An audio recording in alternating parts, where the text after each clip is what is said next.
What is up, everybody? Welcome back. The Orion Podcast is back. It feels like it's been forever since we've seen you. So let's get this thing kicked off, do things right. How about a little intro?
Zach's nowhere to be found. He's running late. So there's nobody to hate the button. Welcome back, everybody. Man, it feels like it's been forever, and it has. We've been busy. Zach went to Disneyland. I went to Red Crest, and we're finally back here in the studio after a long time away. But we've got a special guest tonight that we're going to go ahead and hop on here. You might know him as the double-digit angler, multi-time KBF Pro Series winner, Mr. Dominic Doan. What up? You need to get a button for your podcast, man. I do. I want to get one of those Rode Stream Live controllers. There you go. Cool. Yeah, I'm not graduated to the controller yet. I've still got the Rode Mini. Hey, sounds great. It sounds great. It's not bad. It does the job, man. For anybody that's looking to start a podcast or interested, I think it's a great start. It's a great kit, man. A little StreamYard, a little Rode mic, and then you're set to go. Yeah, sounds great. So, man, how's California weather? California weather is just being bipolar, you know. It's not polar, but it's not. It's definitely. It just has a mind of its own, you know. It's sunny one day, and then all of a sudden rain will come in. You know, it's all over the place. I got a leak right over there on the what is it called? The door trim right over there. That keeps on pouring rain. Yep. Dude, like you probably didn't even know you had it. I've heard that's actually a big thing because there wasn't rain for so long, like people's roofs and stuff had gone bad and they didn't even know because you guys had been in such a dry spell. Yeah, there's a lot of construction going on around the apartment that I'm in, but hey, we'll make do, man. Nothing a rag can't handle, you know. Rags and buckets. Exactly. So, man, one of the things that we do for this Orion podcast is we always kind of like to intro, let our guests kind of tell the story on how they got started into fishing, how they fell in love with the outdoors. So, you know, with that in mind, I'd like to do the same for you and kind of give us a backstory and kind of preface, you know, how you found yourself here in the fishing world. All right. So let's go all the way back. Take us way back. As far back as you want to go. We're going to go way back. So I live near a lake or a pond made specifically just for kids. So 13 years and younger, I believe. It was called Choice Lake over in San Diego. And my dad, my mom, and all my siblings, we would go hiking there and we'd see bobbers and line on the floor with little tiny hooks. Mm-hmm. So that's when I pretty much got hooked. My dad introduced me to catfishing, but he didn't really enjoy every single trip because I would always get snagged up, right? Oh, yeah. But surely, nonetheless, there was one day where I had my ugly stick and 20-pound test, and I cast it out there, and I felt like it was a snag. And then I handed my rod over to my dad, and he was like, man, snag again. Come on, And he reels, and then he starts reeling it in, and he's like, no, this is a fish. So he hands it over to me, and I could barely reel that sucker in. Oh But man. there's an old picture that I have in my my parents' album of like I'd say a 20-inch catfish that was easily over 6 pounds. And that's when I Wow. got hooked to fishing. And then not soon after that, but when my parents moved out to Santa Rosa, California, I went over to a creek called Yorty Creek. And back then I really had nothing to do, nothing better to do except for get into cars and motorcycles and stuff that would always get me in trouble.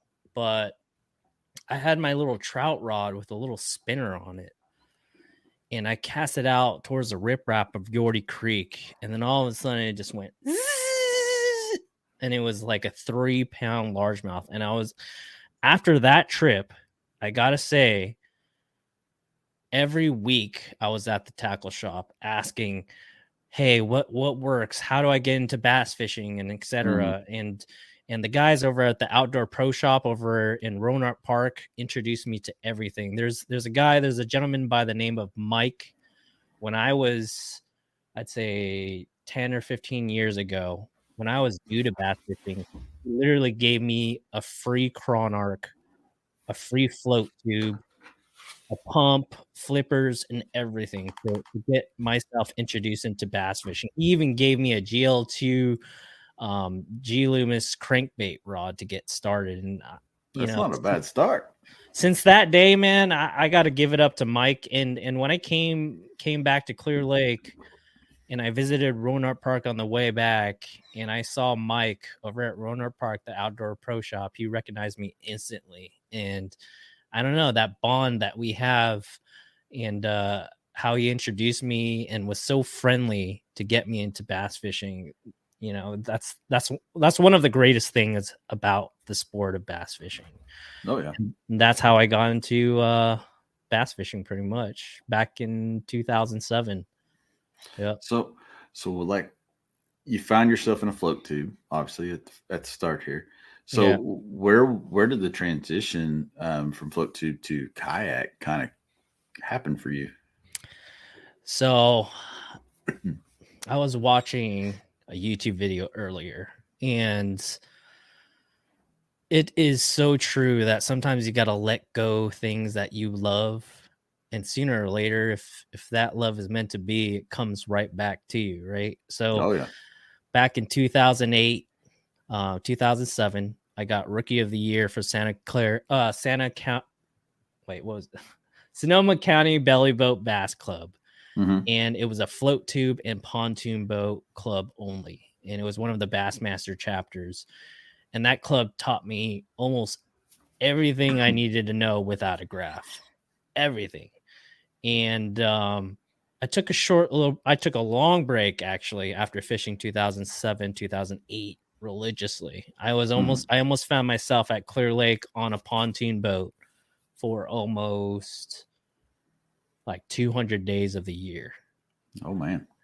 And then shortly after, I tried getting on the bass boat scene a little bit, but I found that I was running too much compared to fishing. So after that, I took a break. I took a long break, and then here and there, I would visit the lake and try to fish SoCal, and it was totally different.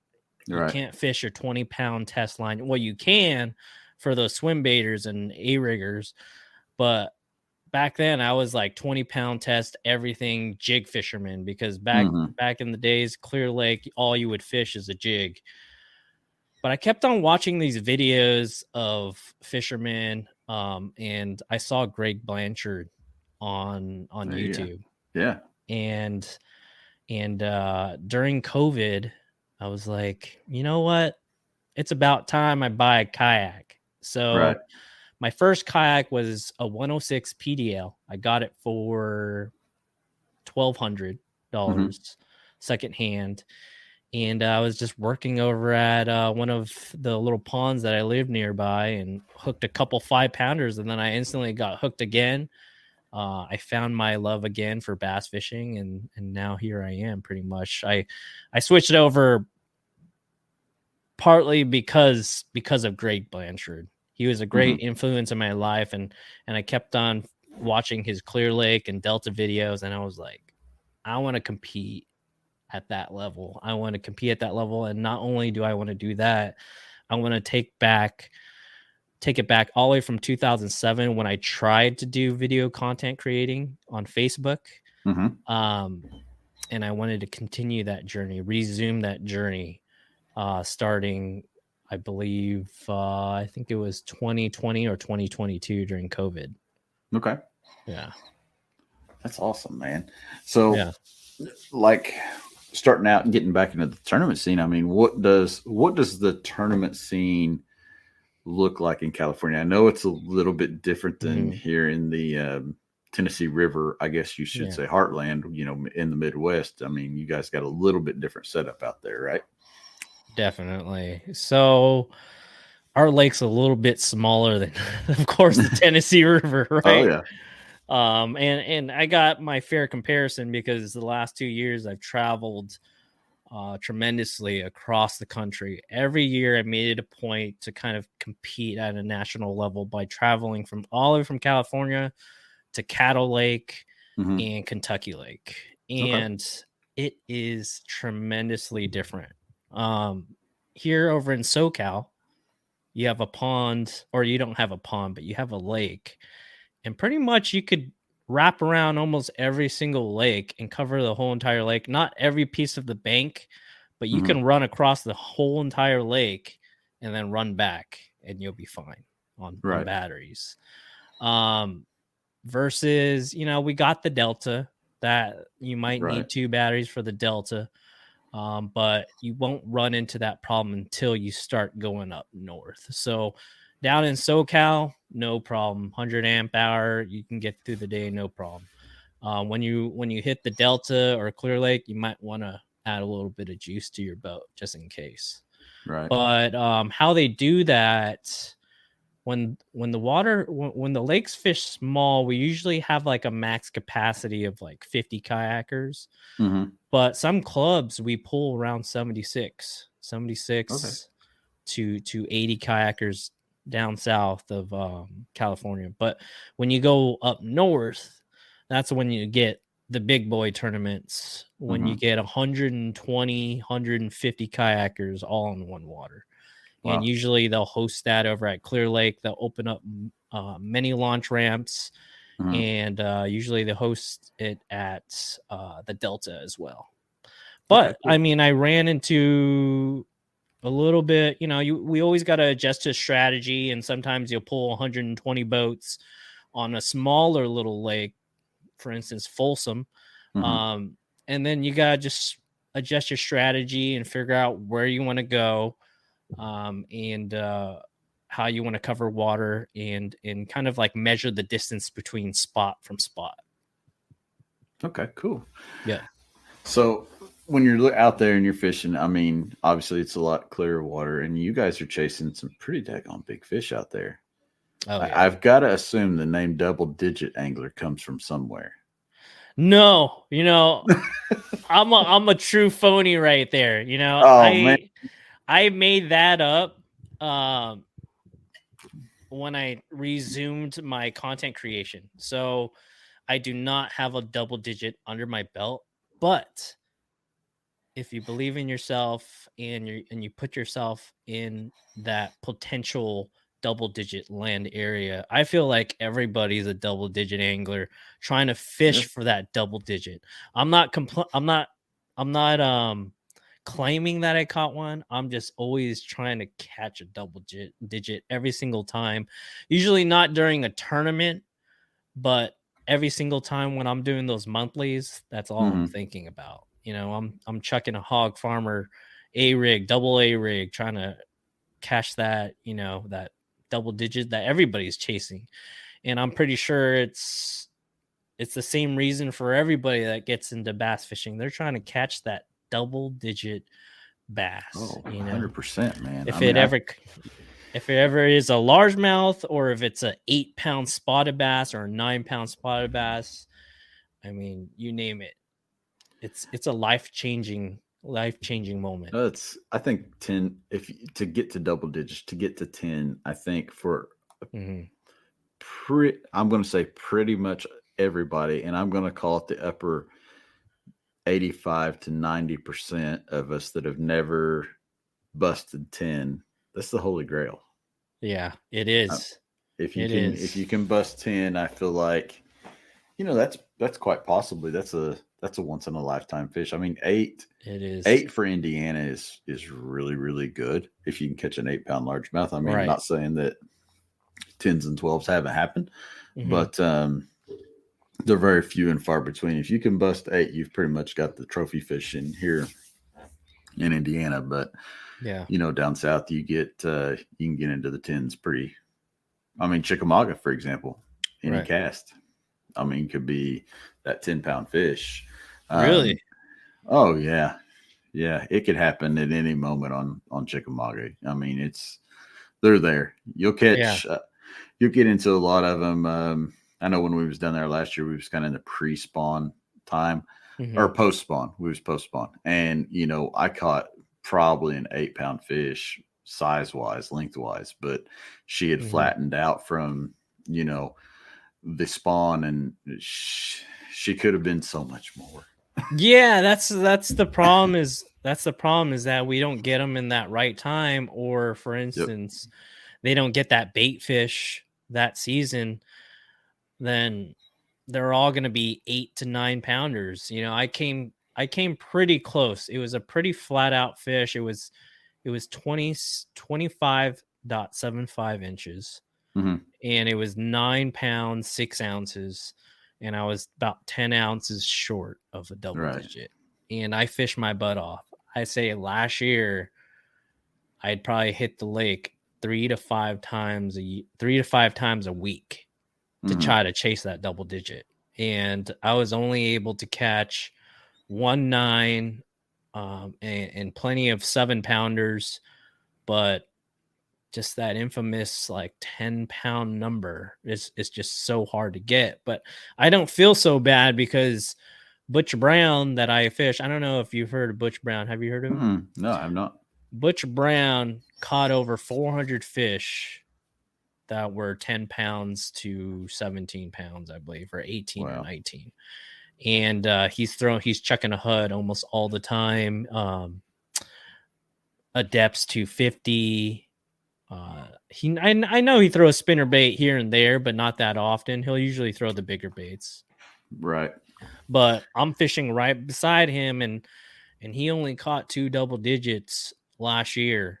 And when I talked to him over at the expo for the Pacific Coast Fishing Show, he told me that, it's one of those cycle years. It's on the down cycle, but be sure, after we get all that rain, all those nutrients flowing and all that new cover that's going to be there in the water, those double digits are going to reappear. They're going to, the 2 years ago, he stuck 24 double digits. So he was like, you don't have to really go anywhere. Just stick with your lake that you have the most confidence in, and you will run into a double digit when that cycle has produced more double digits.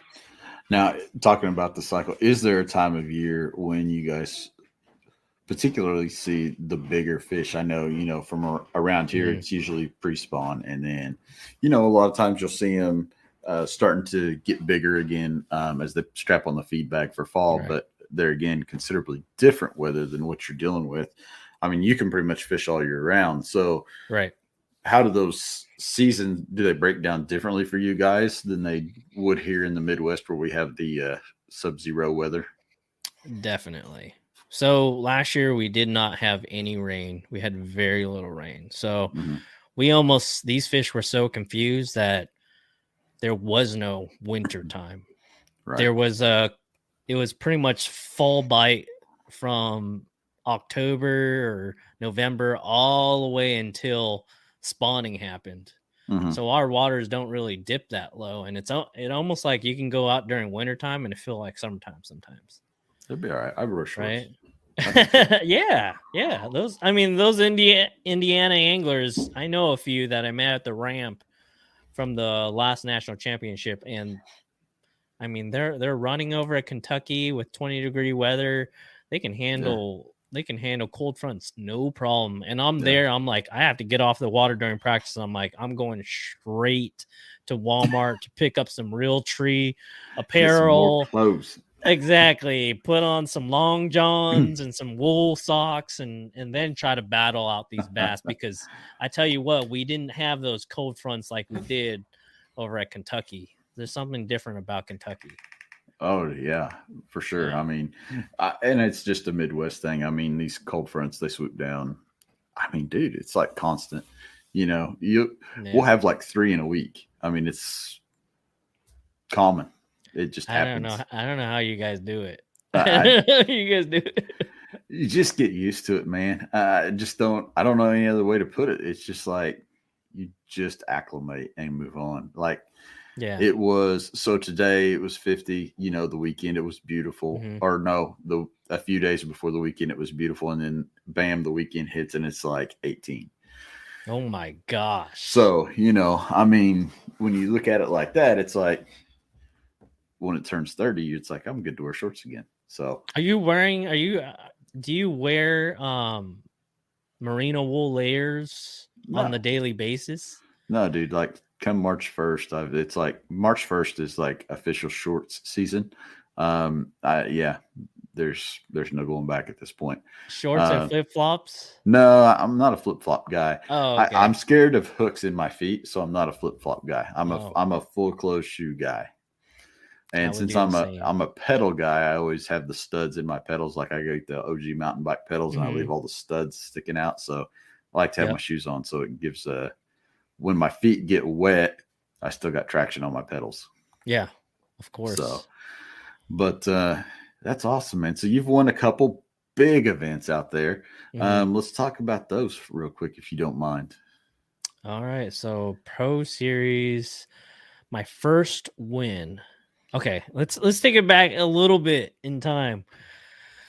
At the end of 2021, it was pretty much, I was new to the kayak competitions, and I would always bubble. I tried my best to make it into the West Coast Championship in 2021, but I pretty much tried to limp in, meaning that there was only 2 or 3 events left in the season, and no one knew about me. No one. Who's this guy? Like, he's in a 106 PDL. Like, he has no motor on his boat. He doesn't have no live scope. Who is this dude?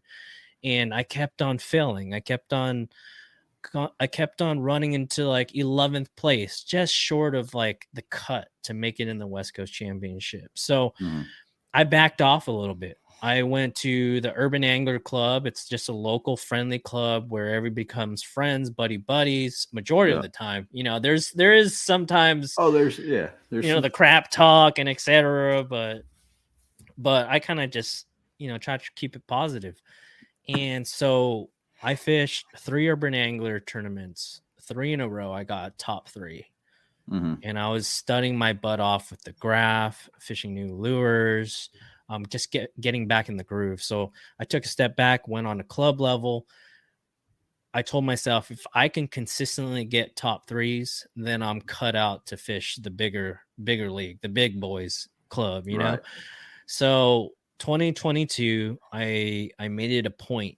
To be like, all right, guys, we're going for broke this year, right? So I studied my butt off. There was always like a 2 weeks cutoff point for every single tournament. So I would show up 3 weeks earlier.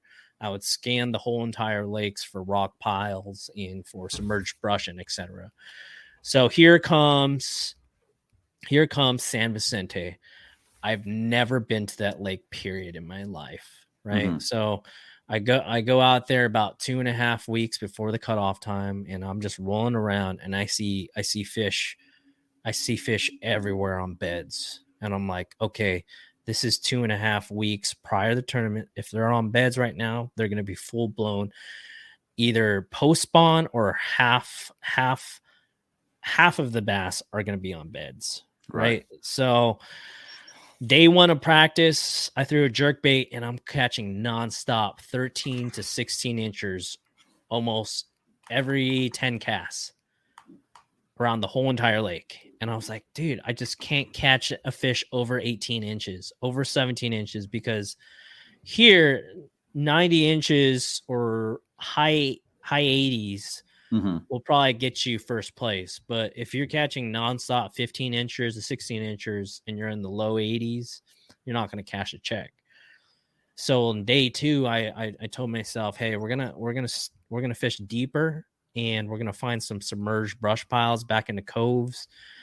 And there was a ditch that was probably backed off by 2 points over, 2 secondary points into a creek arm.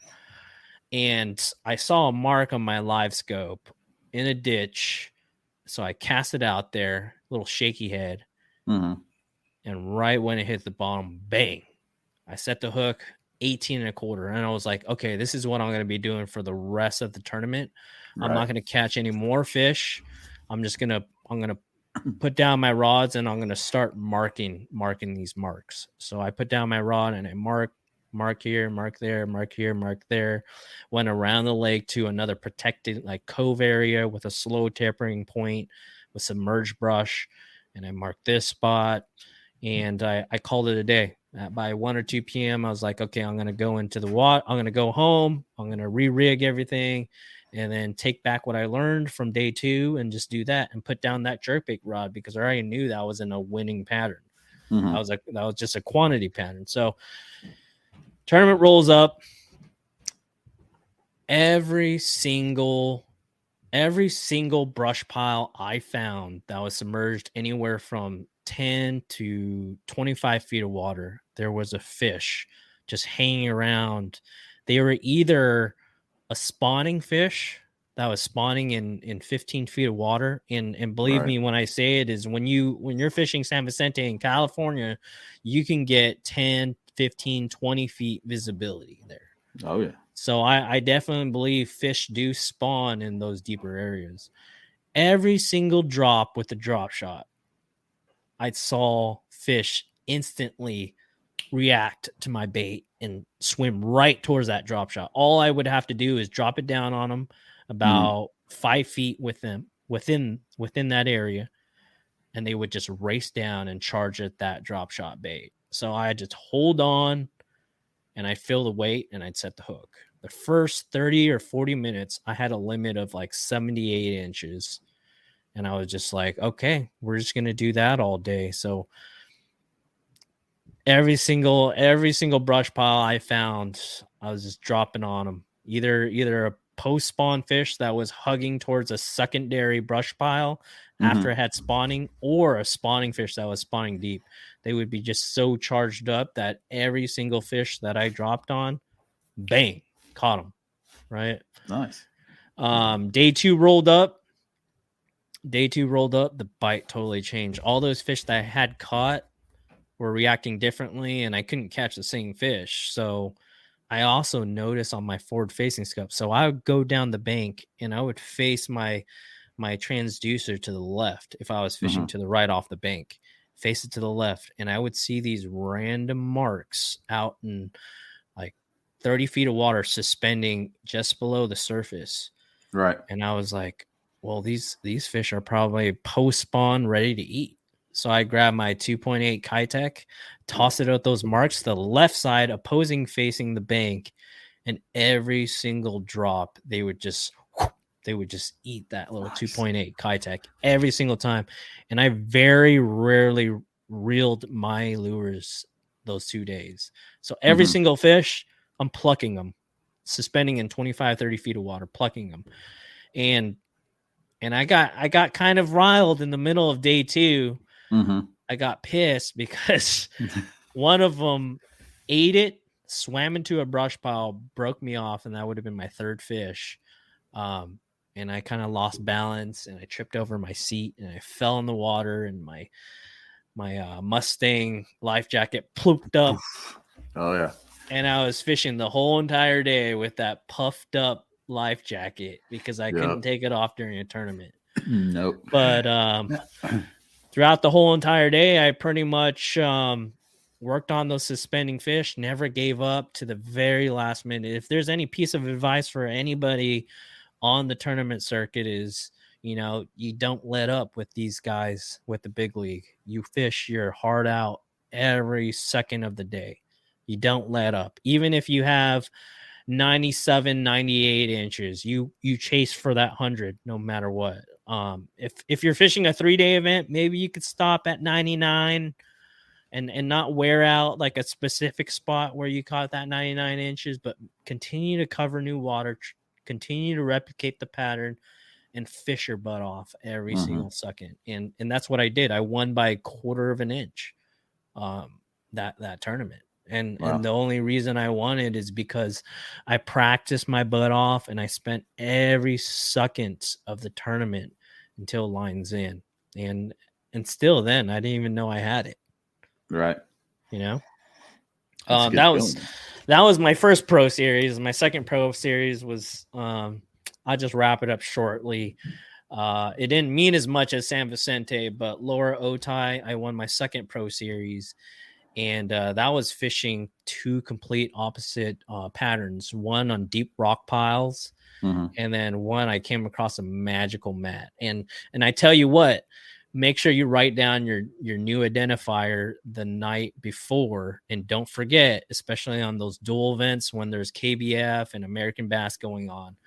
Make sure to write those identifiers the night before and verify, because I had the wrong identifier on for one tournament, the KBF Pro Series tournament, all the way till 10 a.m. So all those fish that I caught first thing in the morning till 10 a.m., they didn't count. Wow. So what I did is wrote down that new identifier. I had my buddy John Dumonet right next to me, and he was like, yeah, I have an identifier for you. And I wrote down the new identifier, and I continued to fish. I found this grass mat about in 5 feet of water, and there was just shad all over the edge of it, a shad spawn going on. And these bass would be going in and out, in and out, in and out of that weed edge. And I kid you not, like I said again, that forward-facing sonar, I point that thing to the right this time towards the mat, and I could see all the fish coming in and out. Every 2 casts, every 3 casts, I stuck 79 inches. I caught 15 fish, probably the size of my 2 kayaks. Wow. Probably 24 feet. 24 feet. 24 feet wide grass mat. Pitch it, fish on. Next cast, nothing. Pitch it, next cast, fish on. It was lights out. And then with 35 minutes to go, or hour and 30, I was like, okay, I have 79, but I need to jump up anywhere in like 83 inches. I need a cold one of these 15s. So made it out to a deep rock pile that I fished on day 1, and first cast on a vertical cover in 18. And that helped me cold probably 4 inches to get around 83, 84 inches, and took my second Pro Series win pretty much after that. Nice, dude. Nice. Yeah. So as you're going through, you've kind of got the tournament thing going on, and now you're seeing you're making a shift in a way towards producing quality content, I think is the best way to put it. Some of your stuff, all of your stuff is really well done. You spend a lot of time on it. How important do you feel that is as this sport continues to evolve with the social patterns that we're seeing now? Do you feel like content is something that you want to pursue deeper than the tournament fishing, or do you feel like you want to really combine those 2 items? For me, the drive is always being the most consistent angler in the field. You know, like competition is in my roots. I just love it. I love competition, and for me, that's the biggest drive, is always being, always being that guy that always puts himself in contention to win one of these big tournaments, and creating content is something that I love too. It's something that I've always done ever since the GoPro Hero 2, ever since mini DV tapes were a thing. Oh, So yeah. I record vlogs back in the days, with my long hair when I was a younger kid, and I'd always try to film, whether if it was snowboarding, cars, motorcycles, fishing. I was always vlogging my stuff back in 2007. I just never continued it like I've done now. And taking a step back in my normal job and video production. I used to be a owner of my own video production studio, and I took a step back during COVID, and I examined my life, and I was just like, well, like, I'm not getting any younger, and now's the time to do it if I'm going to start doing this content creation. And it kind of opened my eyes up to model, like before as a video production owner, I never thought about it on the client side. I never thought of Right. put my shoes in the client side. And now that I am my own client, I am my own business entity, now I know kind of like the algorithm and Right. and what makes people tune into your video for so long, and so it actually gave me a different perspective. Before, I was like, let's make this cool video, high quality, let's shoot with an RE Alexa Mini. Yep. It's like a $50,000 for you guys that don't know in fishing what an RE Alexa Mini is. It's pretty much a $40,000 or $50,000 like Ferrari of movie production and commercial productions, right? So I always thought of it that way: quality, quality, quality, and what's cinematic and etc. What's the Right. best lighting, right? But then now I'm in the shoes of like a client. Now I'm like, okay, what's going to keep these viewers keep on watching? What's going to be good for the sport Right. of kayak fishing, right? What's going to keep on driving sales for like Newport vessel motors, Jackson kayaks, Orion coolers, Motor Guide XI3s, Hobie PA14s. It's going to be the entertainment that's provided through all the social media content. Oh, Yeah. what's that guy have? Why is he rocking the XI3? Oh, he won this tournament. Maybe I should pick up that because that's a useful tool that he's using to catch this fish. So I kind of combine my two loves for content creation and fishing, and I combine those two together, and that's what kind of drives me to keep on doing what I'm doing. And I don't know, man. I want to make an impact in someone's life when they watch my video too, and encourage them to try to compete at a higher level and just catch more fish. That's the true goal of it, and help the kayak community, help the kayak industry, promote sales, but in the most organic way. Oh, yeah. I think when you talk about the organic way, I mean, that is showing other people the lifestyle that we all lead as kayak fishermen, as anglers, and really bringing them and making them feel welcome into our community. Yes, 100%. Because if it weren't for all those friendly people that I've come across in the kayak community, I wouldn't have gone into kayak fishing. And one of them was like Shane Matos, and I met through YouTube, and my pedal drive got seized up, and he helped me fix that pedal drive. And it's the little things that really do count, but it's what YouTube literally helped me build that connection with other kayakers out there. And now I have a group that I can always fall back onto, and Kayak Ditch Day is one of the groups that I always flock back to when I had a bad day of fishing, or if my kayak has any problems, or I need a rod built, so I need to call up Shane Matos S&M Custom Rods, or my kayak doesn't work anymore, can I take it over to hook a brother up? Like, I'm always, all my friendly connections in the kayak community through YouTube, through bass tournaments, man, they've just been so friendly and helpful that I couldn't do it without them, for sure. Yeah, And they continue to grow, I think, and that's Yep. the cool thing. I mean, you're meeting through your podcast that you're doing Mhm. on your channel. You're meeting a lot of new faces and getting to Yep. put in some time and make connections through conversation, which I think will be huge as you continue to move along. Yeah, and I was able to meet you, Chad, and Yeah, you know, Z Pros, Z Pros. Z Pros. You know, like, dude, we have hell of a sticks over at Z Pro. We got Rolando Nandin that just won Yeah, the Hobie BOS event over at Cattle Lake, and it died. I just died inside because I was like, I watched I forgot his name already. Nolan Meyer. yeah. His video over at Cattle, and he was chucking day 2, he was chucking the chatterbait all day. And he was just catching them right next to those cypress trees, and it brought back memories. And I just died inside. I was thinking, man, I wish I made it to that event. I really did. Cattle's like one of the best fisheries out there, and oh man, I love that. I love that lake.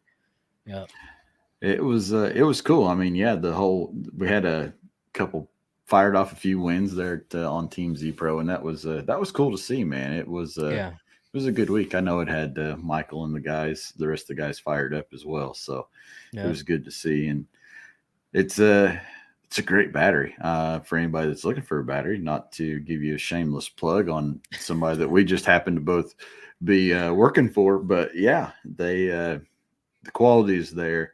You know, I've got the 30 amp hour. Dominic's got some bigger batteries than I do.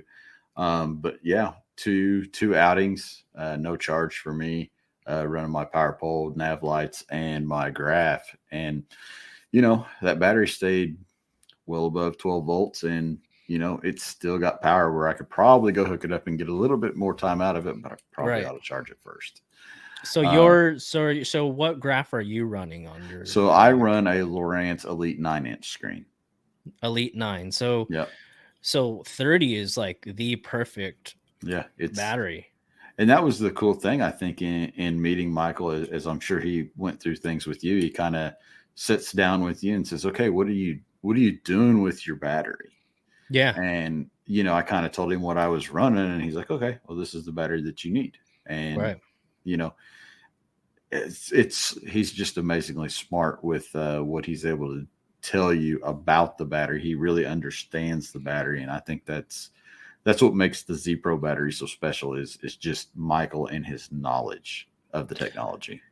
It's good to know that the owner has a PhD in lithium batteries. You know, that's his passion. You know, he might not be the best angler out there, right, but he knows what he's talking about. He knows the intelligence of our batteries, and you know, he hooked me up with a 50, a 30, and 100. And I tell you what, like these new graphs, we need lithium. We need the Z Pro lithium, because I mean, my amp draw on my 10-inch screen, and I mean, you know it, like everybody's trying to go 10, 12, you know, forward facing sonar, 360 mega live, active target. All those have a bigger amp draw. And the new Garmin's that was released, I'd say a couple months back, the new UHD2s, they're all 3 amp draws.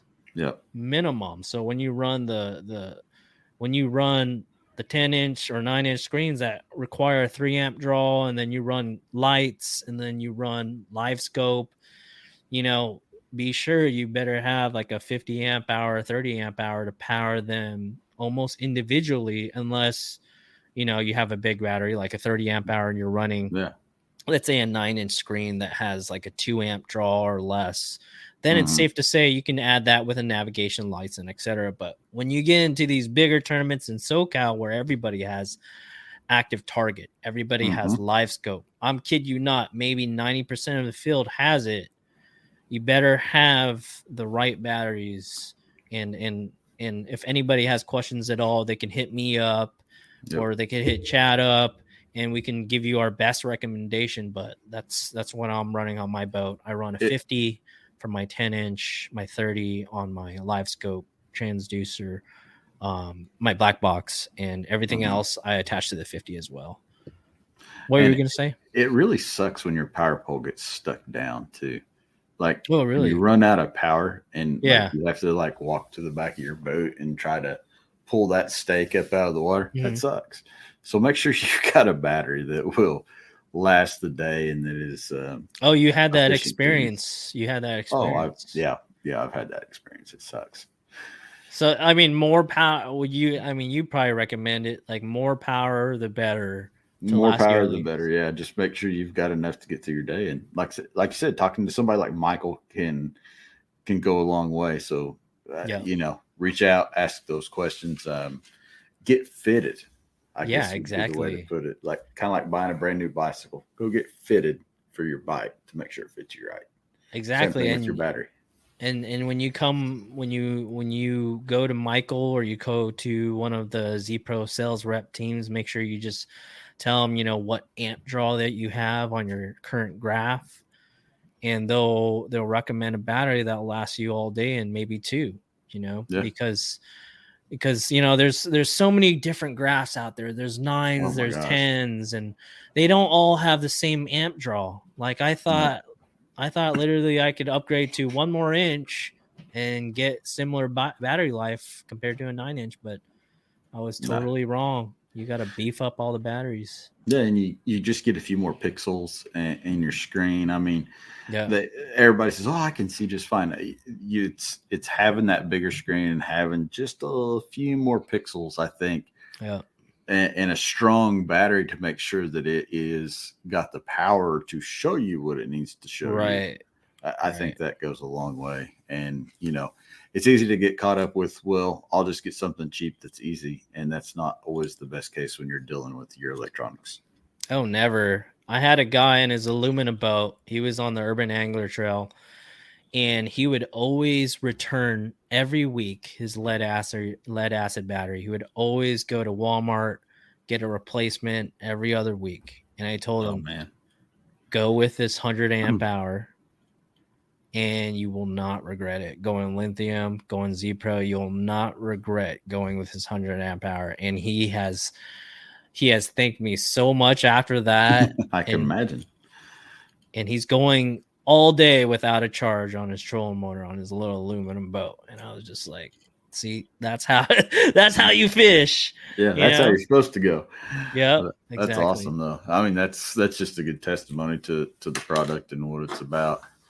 But so you're creating a lot of content now for Z Pro. And what are some of the other places that you're working with that you're maybe creating a little content for now on the fishing side?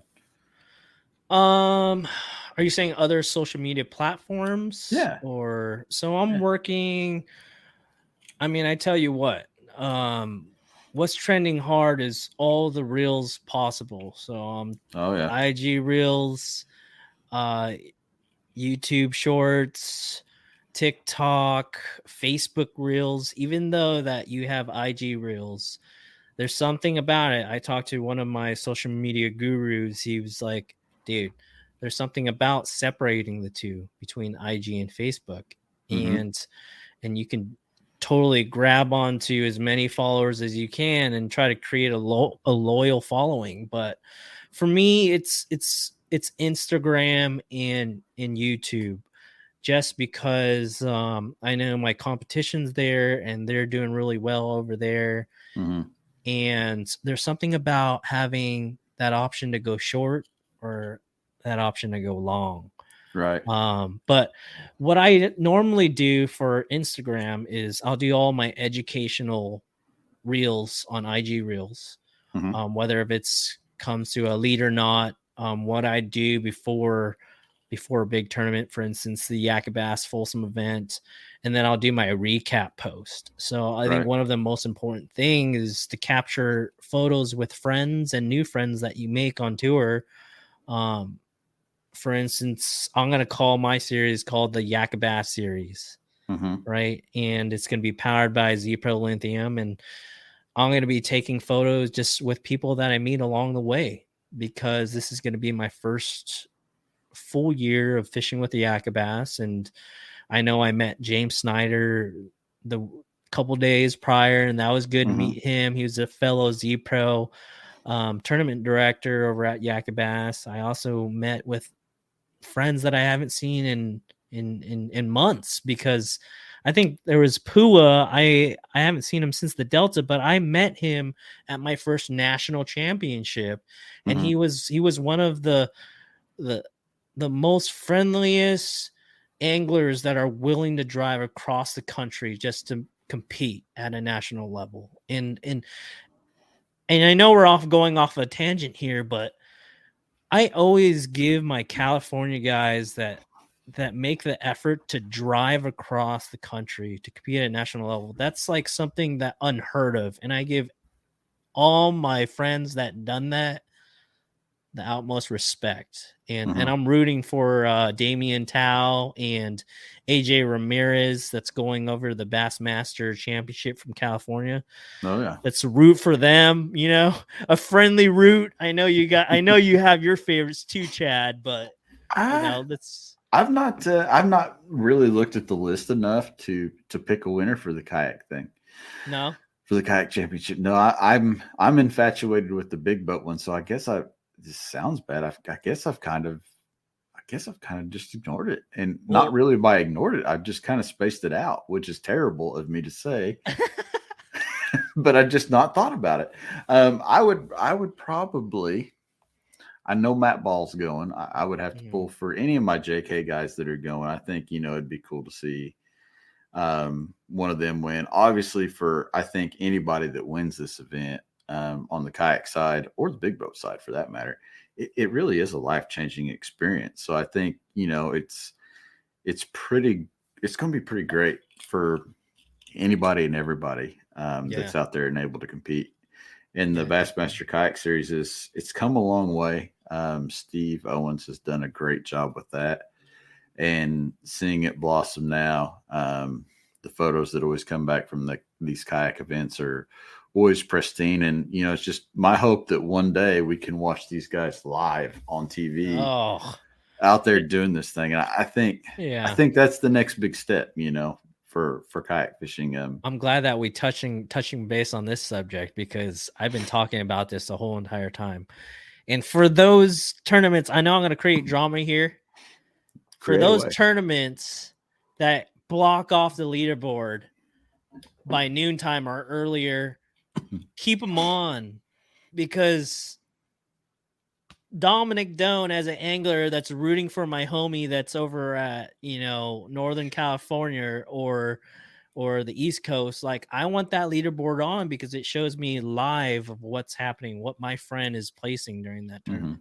As soon as that leaderboard shut off, I have zero interest in that tournament circuit, just because, like, I want to see that live action going on. And MLF and Bassmaster does a great job of doing that. I'm tuning in for the first time. I'm tuning in almost every single day, watching Dustin Connell, watching Brian Thrift, Edwin Evers, checking swim baits, and it's capturing all the drama in the video, live for you. So I definitely would like to see that in the kayak communities live. And I think one thing, like, I am more of a Bassmaster fan. I think at the end of the day, having just come back from Red Crest, I can honestly say this, and I don't mean it to hurt anybody's feelings that might watch this podcast later, but Red Crest still has a way to go to get to that level. I think when Thrift won, everybody knew he won. And when you look at the expo and what we were seeing as people that were invested in the expo, Thrift's coming up to 100, 200 people to get his trophy, because everybody else already knew he had won that event. So it's like, okay, well, whatever. We don't need to see him get his trophy. We already know he won. Right. Not where I think, like the Bassmaster Classic, they do shut off their bass track at a certain point throughout the day. Yeah. And the live cuts out at some point throughout the day. So you've got kind of this window where anything can happen, and it creates just a little bit more of that drama to get you to come back to the weigh-in. I see. To see who won, to see somebody get that trophy, and to actually see that pure excitement, Right. whoever wins the Bassmaster Classic, you're going to see a level of pure excitement when they actually do hoist that trophy because they didn't realize they won until that moment. 100%. Yeah. I believe now that you said that, I can agree with that because having a live event on television and just shutting off the leaderboard in the last hour Mm-hmm. kind of allows all those companies that are invested in the event to come Mm-hmm. back to the show and announce a winner there just Yeah. because it brings a community together physically. Yeah. It brings them there. But what I could see in the kayak tournament is if they hosted live award ceremony on social Yeah. media, that would Yeah. be something too, is having everybody live at a certain point and then shutting off the leaderboard maybe within the last hour, Mm-hmm. but then having a live award ceremony at the Kind of end of the tournament. create that drama, create that element of surprise. Because you've always got those guys that they sandbag a little bit right up into Right. the very last minute. So I mean, it's just like the guys on the Bassmaster series. Some of them lie. I mean, Yeah. you can tell right away. They Oh yeah. don't know exactly how much that fish weighs. They just approximate it, throw it in the box, Oh and then yeah, they that's move a on. 3-pounder when it's a 6 or something. Yeah. And Yeah. then they come in. It shows them on Bass Track. They've got like 18 pounds, and then they weigh in. They've got 21. So Exactly. there is some fudging that goes on in that space, and I think it's kind of what makes it a little bit fun for the Oh spectator. yeah. Yeah, definitely. Now, Definitely.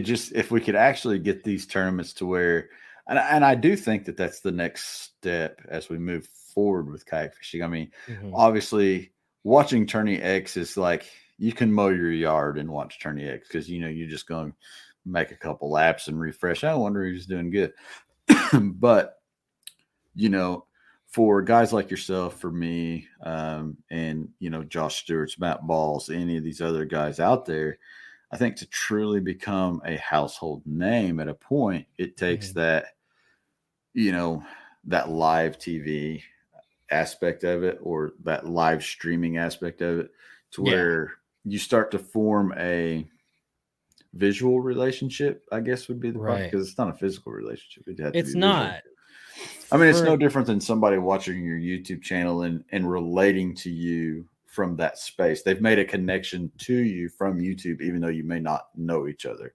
We're just right. not necessarily making that connection through words on a page as much as we would be if it was visual. Yeah, exactly. And I met people over my channel nationally. Like I met Alex Sterling, and I met Chris Mitchell, and they're all different anglers of different states. And it's kind of cool knowing that, I have some friends and family all over the whole Mm-hmm. entire United States. It's like loyal to my channel, and I'm loyal to their channel or their Twitch or their Mm-hmm. Instagram.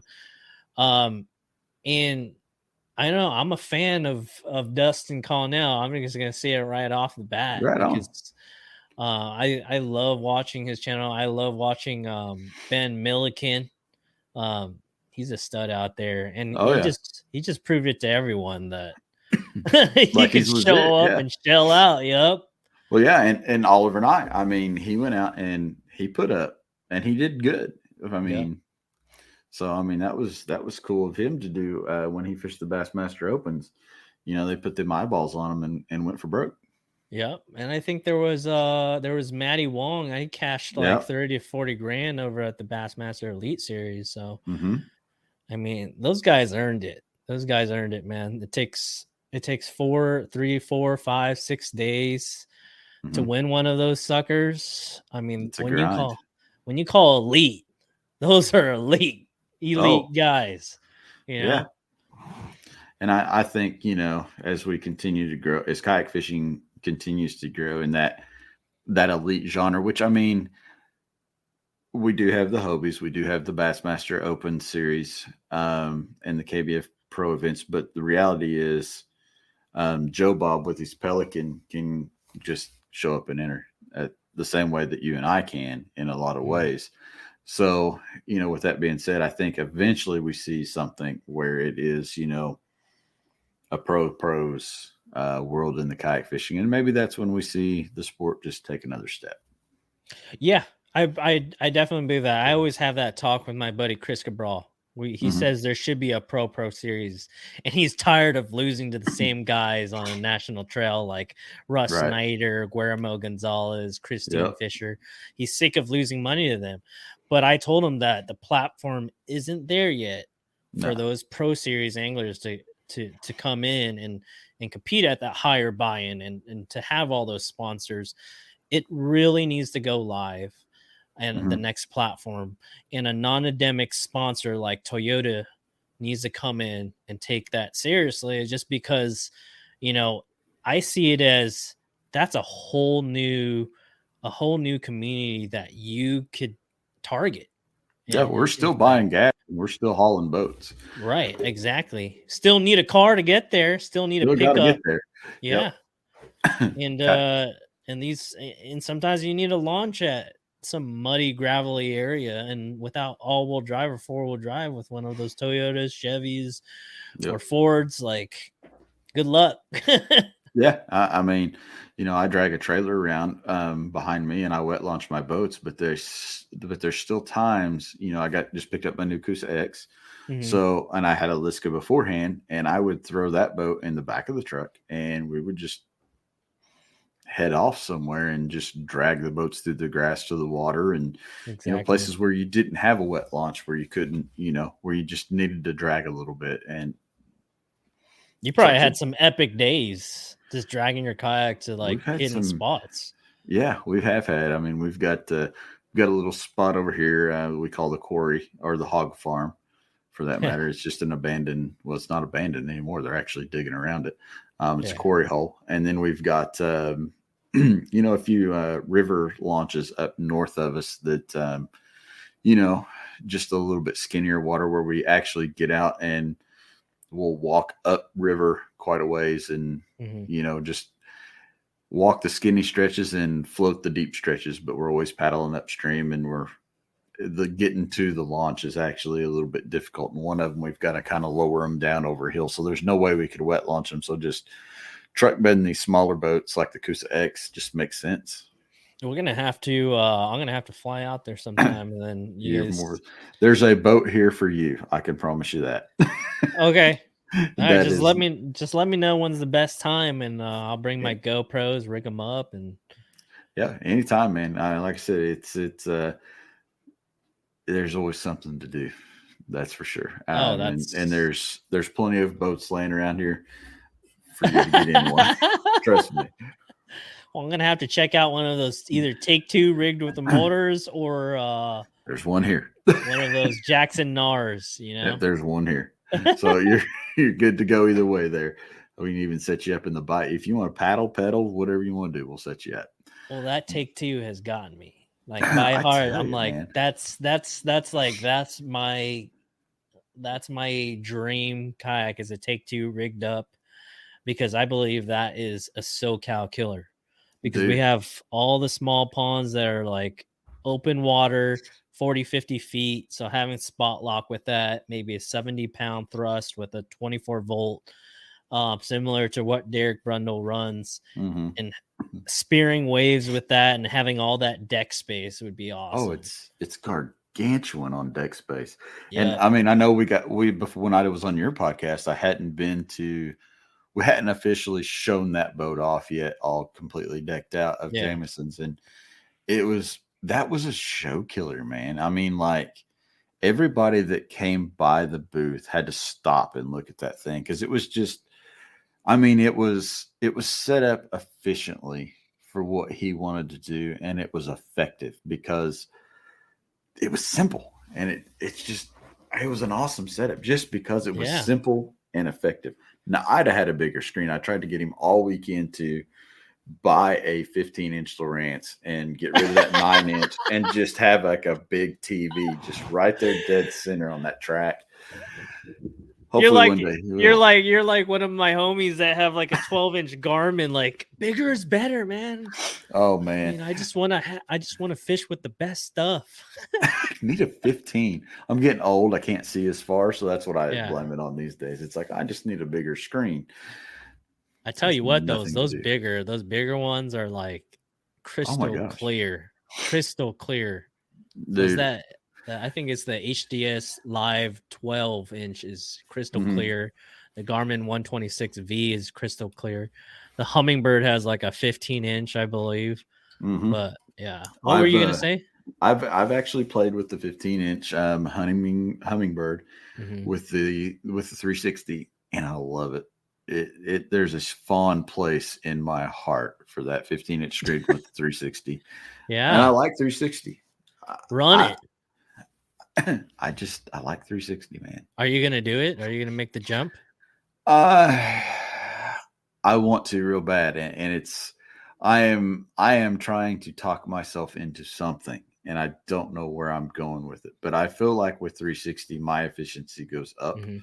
because I become directional at that point, which I don't know. I guess it's something about seeing it that I Mhm. guess makes me feel comfortable in a weird way, which you can't see any of it anyway. So what's it matter? Yeah, I think Um, it's just more efficient, right? Like efficiency on the Castability, water. yeah, efficiency on the water and castability.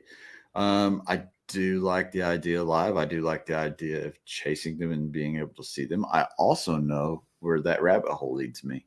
Mhm. Severe ADHD, where I just sit there and just keep Maybe going. live is maybe 360 is the best bet then.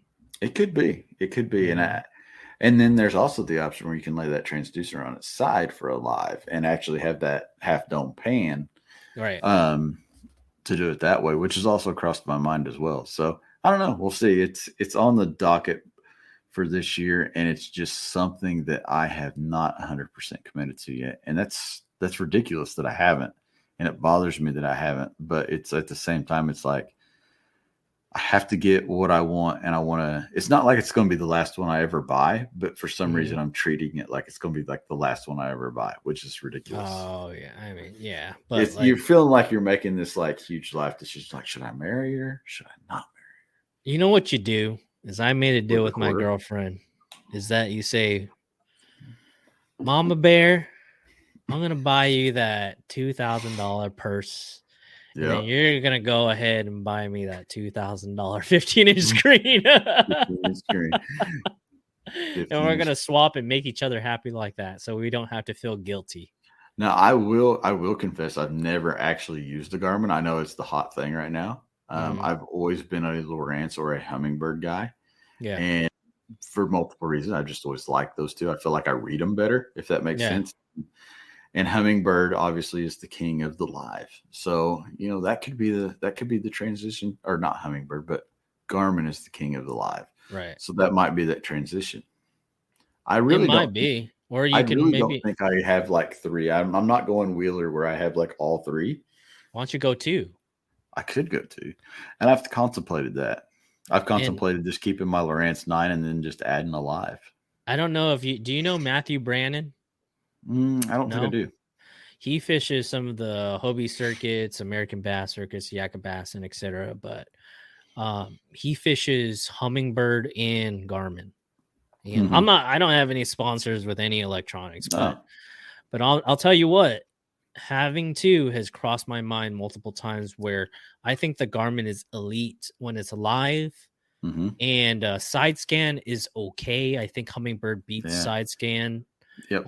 And then what Matthew Brand says, quoted, Lake Master on the Mhm. Hummingbird will give you the most accurate sonar chart That's and very nautical fair. chart. Yeah, I would agree there. I'll go on Garmin's nautical chart, and it says 100 yards out there's a hump out there, and I'll run over it, and I'm like, there's no hump out here, Yeah. right? But you go with a Hummingbird, it says there's a hump in the middle of the lake. There's going to be a hump in the middle of the lake. Yeah, and I'd say Lowrance sits in the middle there on Yeah. those two. And their mapping's getting better. CMAP now that they're using has really come a long way. But I think I I think you always hit it went on the Lawrence, dot. dude.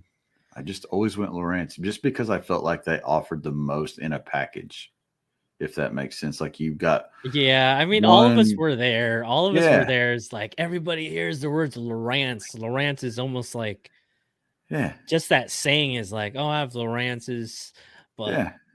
it's always been catchy since 2007 to me. Like everybody has, I think Lawrence was the standard. Made it the It was, standard. and it's amazing. I don't know where they go from here. I mean, other than Hmm. being able to tell me what the difference between a bass and a walleye is underneath the water. Yeah, I mean, obviously the pixels are going to get tighter. They're going to get better. But I think what's they're next? running. I think they're running two live scopes Yeah, transducers. yeah. They're I mean, running one to the left, one to the right now.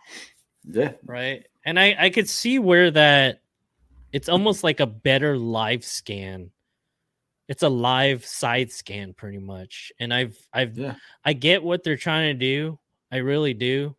Um, but it's just kind of like just taking away from rotating the trolling motor and facing it left and then rotating to the Well, and right. Hummingbird now has the lock where it'll like if you lock on a fish, Lock that on the target. transducer stays on that fish. I mean, it does like the whole Yeah. apparatus moves while your trolling motor Right, stays on right, spot right. lock. So Right. that's wild. Now, here's a question for you: like when you're using the live, Mhm. as I have, do you see fish behavior different? Like as you're setting on those fish and you approach them with the trolling motor, can you watch those fish settle or disperse? Yeah, absolutely. It's crazy. There's times where if I'm rolling the troll motor too high, they'll just Hmm. bounce out, right? Yep. They'll just flock away real fast. But there's times where I'd creep up on them. I'm literally right on top of them on a brush pile in 10 feet of water, Hmm. and I can catch them right below the boat. Like I could drop my lure right below the boat and Hmm. stick one on a brush pile. And I've done that recently with a Bubba shot.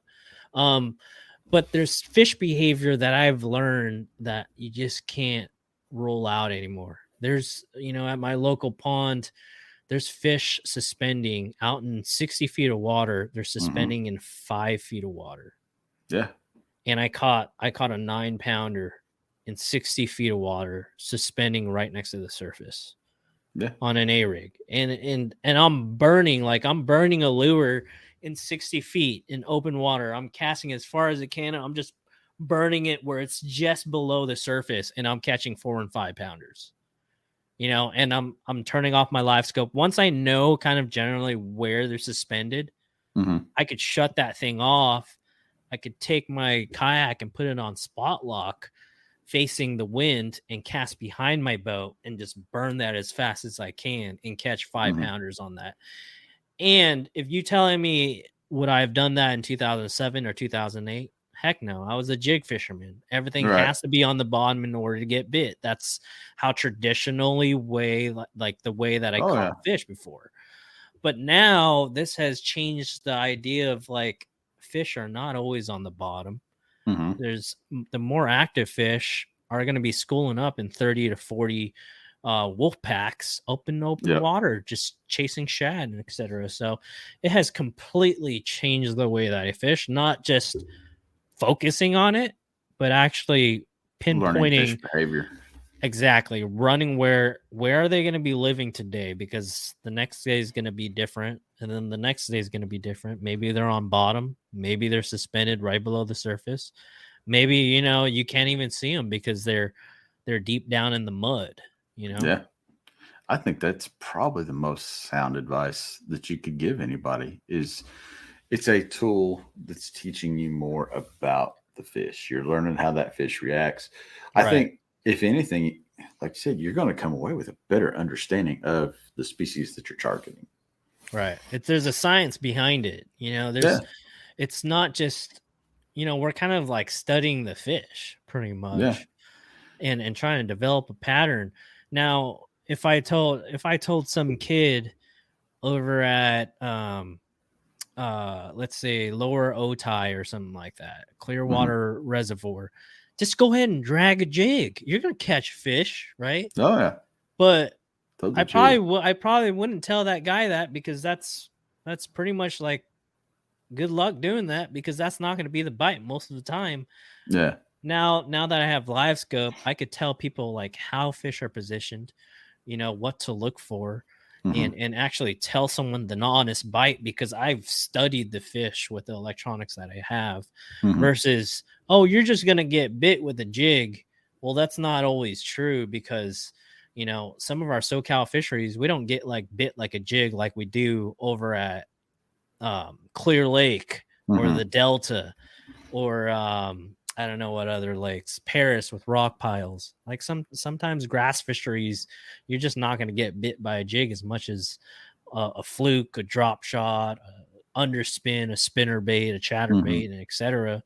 Honestly, I'm going to tell the guy after looking at live scope for 8 or 10 hours, and I'm going to tell him exactly where they're going to be at, and tell them to fish in the water column, up in the water column, or tell them to fish on bottom. But secretly, does your heart want to throw the jig? Do you want to flip it in? If there's a bite, do you want to flip it in a nasty brush pile? Yes, it's okay. I mean, yes. If the bite is in, I have a rule. If the bite is in less than 3 feet of water and it's all on riprap and chunk rock, I want to pitch that jig in there, and I want to feel that thump, or a lay down, like for sure. And then you just, I mean, it is the hook to set on. Like, if you want to set on anything as hard as you can, it is going to be a jig. Yeah, the rod just bends, it stops, and then it's just like on. It's monumental. Yeah, that's the fast loading lure as you can get, It is just that straight up and down hook set, and just it's awesome. I think the only thing that comes close to that is fishing a frog, though. I would have to say that the Bama rig is probably the most vicious hit that I have felt. Really? The Alabama rig? I feel like it is, yeah. I feel like it is, like, because, I mean, I don't know. Carolina rig's pretty cool, too. But, like, I don't know. There's just something about the aggression that one puts on an Alabama rig, especially when they first started to appear heavily. Yeah. And you got that first bite on it. It's just like, I can't get over the first time I ever caught a fish on the Alabama rig, because it was so vicious. Do you always have it tied on almost every single tournament after the ice melts? No, not like I used to. Okay. No, I'll throw a lot more singles. I'll throw a lot more single swim baits, and obviously spinner everybody baits. throws spinner baits, chatterbait. Yeah. And I'll kind of go that way. I should have it tied on more. But I don't know why. I just don't tie it on like I used to. It's not always there like it should be. You gotta pick it up, man, because I tell you what, at Folsom during tournament day, there was one brush pile, and I was casting it on the right and left side of it, and I'm literally bringing it to my boat and get 2 feet of visibility or less. And I bring it next to my boat, and I see him following my A-rig right next to the bow of my boat. And he just hits it, right? Yep. First keeper. Casts right to the left of it. I'm bringing it close to my boat. And then my boat is going in the opposite direction. It's going in a way where I don't want it to go. So I click my motor. And by that time, I finished with my retrieve. My bait's just hanging down right next to the side of my boat. And I turn off my motor, and I look to the right because I'm about to run into the bank, right? I look to the right, and my rod literally just goes, dunk. Hit it right at the boat, dead sticking an A-rig. It's wild. Like, you gotta whip it out. I need to hang it up like a chandelier and catch some fish. Dude, there's nothing quite like it. Now, here we can only have 2 hooks on the A-rig. So I think that's one of the things that slowed me down here, was just that 2 hook rule, because it's like, dang it. Don't even worry about it. Don't even worry about it. You know why? Because most of the time that's the back 2 or 3 hooks. Yeah, it's the back 2 or 3, the one that's dotted up. Yeah. And that's a conversation we had over.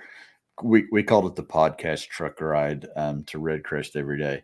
We talked a lot about color and the A. A couple of people said, color doesn't really matter. There's use this color, that color, whatever.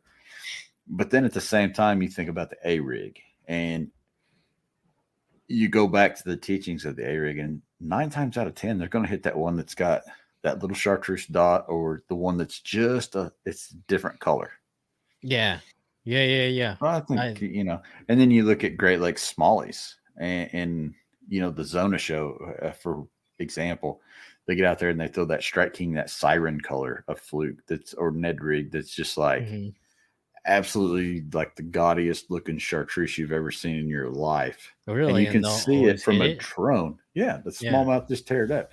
So color has to matter. Yeah. I don't know what they see. I can't ask them. I can ask them. They just don't tell me. I think it matters with water clarity too. You know what I mean? Like I think color matters when it's like, does it pull a fish out of a brush pile or not? Yeah. In murky water and etc. If it's ultra clear, I'm more comfortable throwing like a shad translucent color.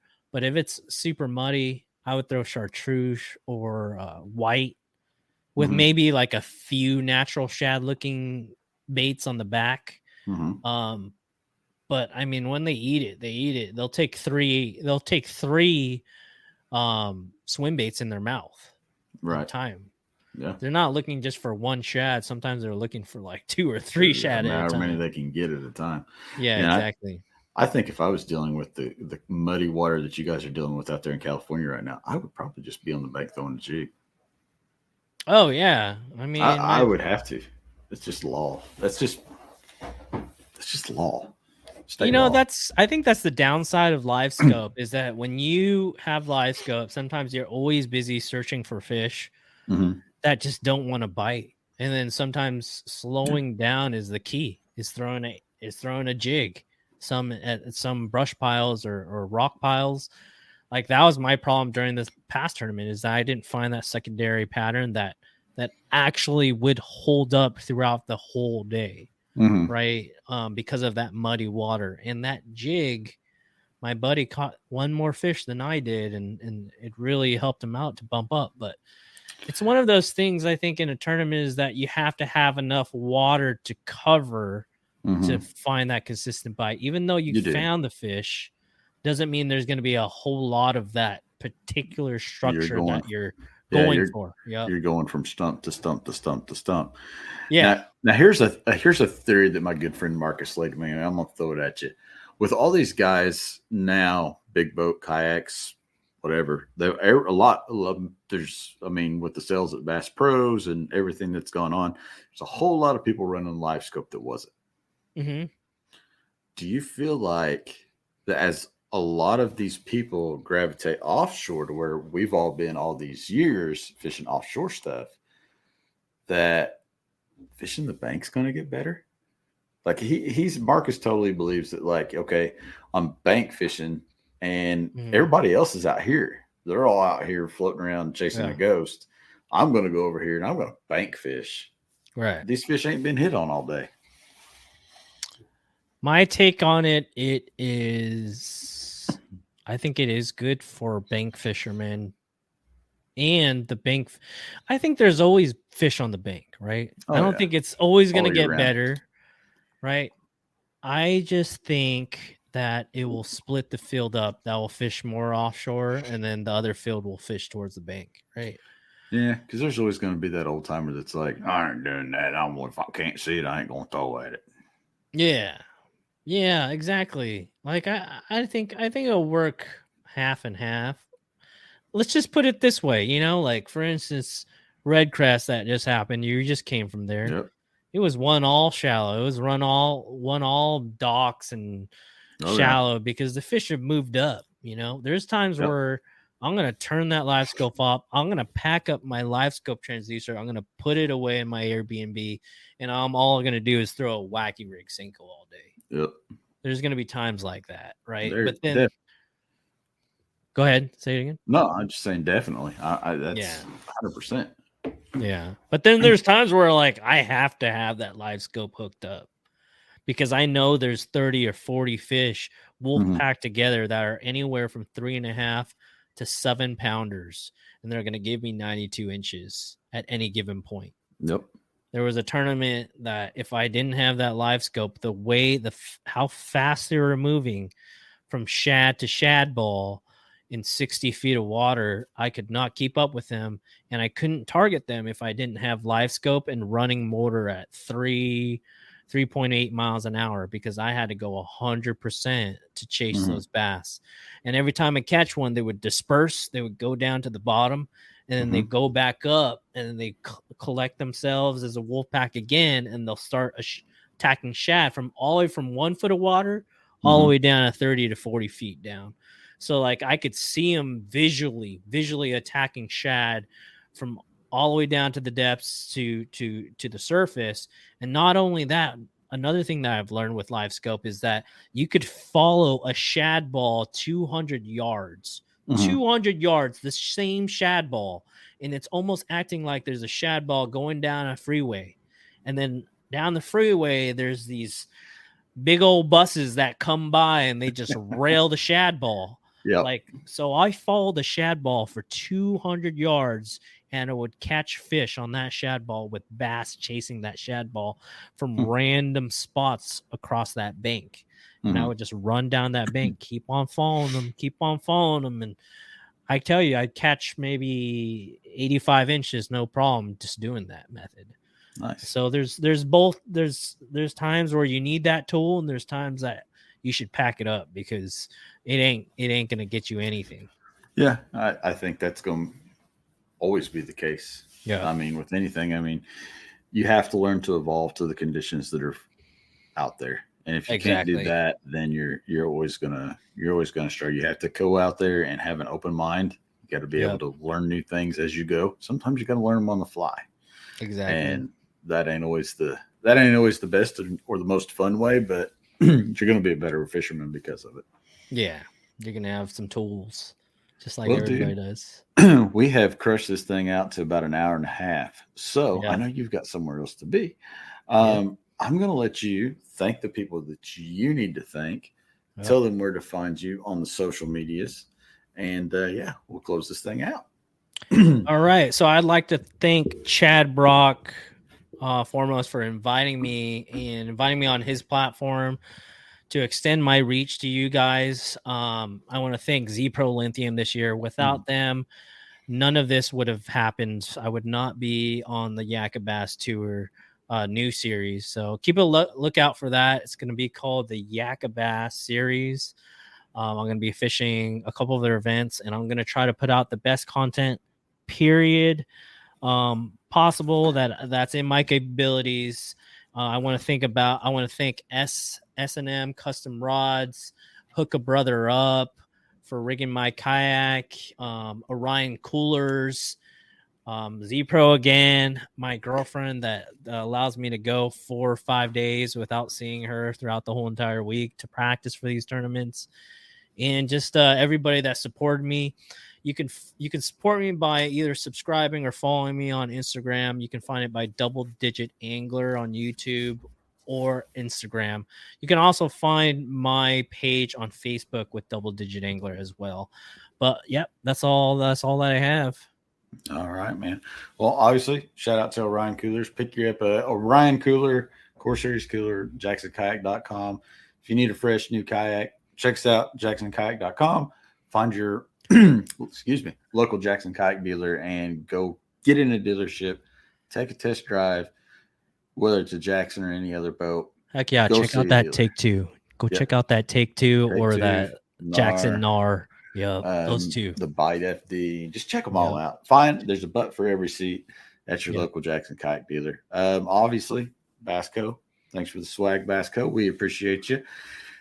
Z-Pro Lithium. I know Zach's not here, but Z-Pro Lithium's keeping us powered on our filming and photography adventures this year, and we are stoked about that. Happy to be working with the folks over at Z-Pro.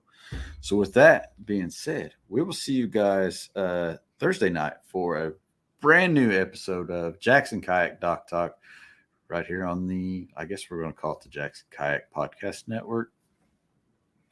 Throwing it out there. It's what it is now. Anyway, we will see you guys on the next one. Be good. All right. See you later, guys.